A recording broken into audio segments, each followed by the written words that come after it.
ఎక్కడైనా సరే ఏ దేశంలోనైనా సరే తప్పులు చేసిన వాళ్ళకు శిక్షలు వేయనీకనే ఉంటాయి జైళ్ళు.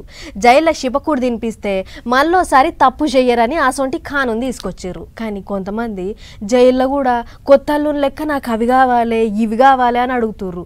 తప్పు చేసి జైలుకు పోయిందే గాక అక్కడ కూడా సకల సవలతులు కావాలి అని కోరుకుంటుర్రు. ఇక చూడుర్రు గీసారికేమో కావాలట. ఎంత పండినా కూటికే ఎంత ఉన్నా కాటికే. ఈ ముచ్చట అందరికీ తెలిసిన పైసల కొరకు పాడవట్ల పనులన్నీ చేస్తుంటారు.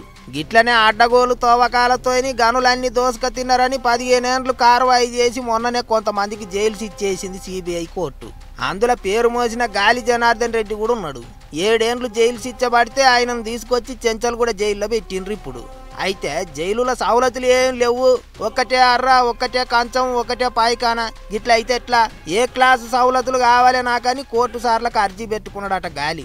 దాని మీద ఇంకా కోర్టు సార్లు ఏం చెప్పలేదట. కానీ పబ్లిక్ అయితే తీరొక్క తీరులో మాట్లాడుకుంటారు. ఇప్పుడు గాలి అన్న జైలుకు పోయింది శిక్ష అనుభవించనికేనా, లేకపోతే గిట్ల తీరొక్క సవలతులతోని హాయిగా ఉండిపోనికేనా అని నోరు తెరుతున్నారు చాలా మంది.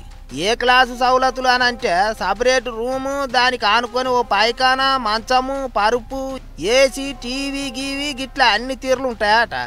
అవన్నీ పెట్టుకుంటే ఇక ఆయన ఇంట్లో ఉన్న ఒక్కటే జైల్లో ఉన్న ఒక్కటే అనుకుంటారట ఇంగింతమంది.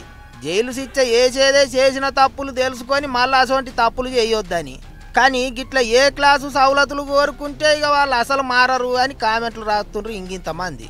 మరి ఇక ఏం చేస్తారు ఏమో కానీ గాలి అన్న అంటేనే బంగారు కుర్చీలు, బంగారు పాయకానాలు, బంగారు తల్యలు, చెంచాలకు మస్తు ఫేమస్. గంతగానం సంపాదించిండు. బయట అసోంటి సవలతులతోని బతుకుతాండు కాబట్టి ఇక ఇప్పుడు జైల్లో కూడా అసోంటి సవలతులే కావాలని అంటున్నాడు అన్నట్టు.